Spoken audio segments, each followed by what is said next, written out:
हर खबर पर होगी आपकी पकड़। डाउनलोड कीजिए एबीपी लाइव ऐप।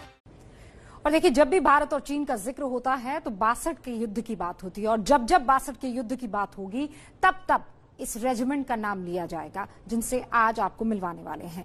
इस रेजिमेंट के जवानों ने 58 साल पहले चीन के सैनिकों को उल्टे पैर खदेड़ दिया था। 1962 में चीन ने अक्साई चिन तो हड़प लिया था, लेकिन जहां इस रेजिमेंट के जवान तैनात थे वहां चीन 1 इंच जमीन नहीं ले सका। इस रेजिमेंट के शूरवीरों को सन ऑफ द सॉइल यानी धरती पुत्र कहते हैं। कद काठी में ये दूसरे जवानों के मुकाबले थोड़े छोटे होते हैं, स्वभाव में शांत होते हैं, लेकिन जब बात देश की हिफाजत की आती है तो ये दुश्मन के लिए चलते फिरते काल बन जाते हैं।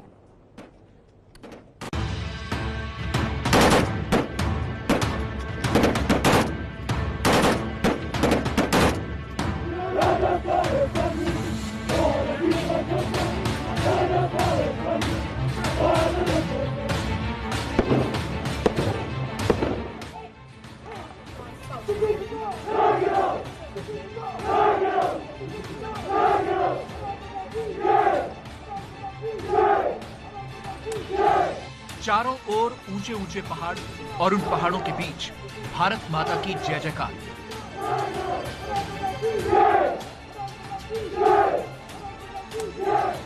कोई इन्हें माउंटेन वॉरियर कहता है, कोई हिमवीर, कोई इन्हें सन ऑफ द सॉइल बुलाता है, तो कोई इन्हें नुब्रा गार्ड्स के नाम से जानता है। अपने खूंखार रणकौशल से दुश्मन के सीने में खौफ पैदा करने वाले ये हैं लद्दाख स्काउट्स, जिनका युद्ध घोष है कीकी सोसो लहर ग्यालो, यानी दुश्मन पर विजय।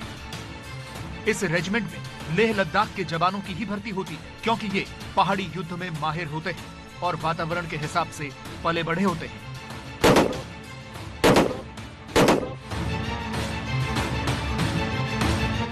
इनका मकसद ही दुश्मन के बंकरों को हर हाल में तबाह करना और उन पर कब्जा करना है।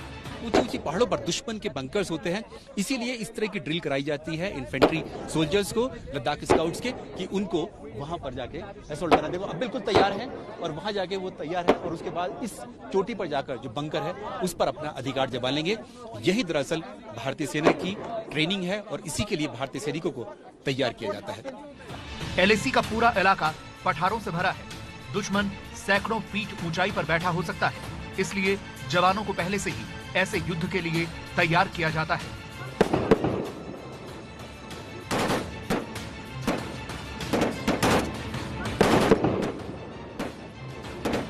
लेह लद्दाख में चीन और पाकिस्तान से लगी सरहदी इलाकों की निगरानी में लद्दाख स्काउट्स के जवान भारतीय सेना के लिए आंख, नाक और कान का काम करते हैं। जहां इनके पांव पड़ गए, समझो दुश्मन के पांव उखड़ गए। जब भी कभी फॉरवर्ड में इनको, जो क्योंकि ये हाई माउंटेन्स यानी कि हाई ऑल्टीट्यूड एरिया में माउंटेन वॉरफेयर के लिए इनको तैयार किया जाता है, इसलिए ये इनको यहाँ पर तैनाती की जाती है लद्दाख स्काउट्स की खास तौर से। जो ऊंचे ऊंचे पहाड़ है, अगर हम देखेंगे तो यहाँ पर Ladakh regimental centre, Ladakh scout regimental centre में ऊंचे ऊंचे पहाड़ है, यहाँ पर इनकी ट्रेनिंग होती है। वो सिर्फ इसीलिए ताकि जरूरत पड़ने पर ये जो दुश्मन के सामने जाकर खड़े हो जाए, क्योंकि स्काउट्स है। स्काउट्स का माने ये होता है कि जब भी कोई वॉर लाइक सिचुएशन होती है, कॉन्फ्लिक्ट होता है, कहीं पता करना होता है, तो ये जो लद्दाख स्काउट्स के जवान हैं, इनकी रेजिमेंट है, इनको आगे भेजा जाता है देखने के लिए ऊंचे ऊंचे पहाड़ों पर कि वहां पर दुश्मन ने कोई अपनी हाइट्स तो उसने कब्जे में नहीं कर ली है। एलएसी पर तनाव थोड़ा कम हुआ है, लेकिन हालात अब भी पेचीदा है। इसीलिए लेह के करीब लद्दाख स्काउट्स रेजिमेंटल सेंटर पर जवानों को पूरी तरह अलर्ट मोड पर डाल दिया गया है। करगिल युद्ध के दौरान लद्दाख स्काउट्स के जवानों ने ही पाकिस्तानी सेना के सीने में पहली गोली उतारी थी और अब भी फिर से जवान अपने शौर्य को दोहराने के लिए तैयार हैं। लद्दाख स्काउट्स जो रेजिमेंट है उसको एस्टेब्लिश किया गया था, यानी कि खड़ा किया गया था करगिल युद्ध के बाद। दरअसल करगिल युद्ध से पहले जो लद्दाख स्काउट्स थी वो जम्मू कश्मीर राइफल्स का, जैकरिफ का पार्ट थी।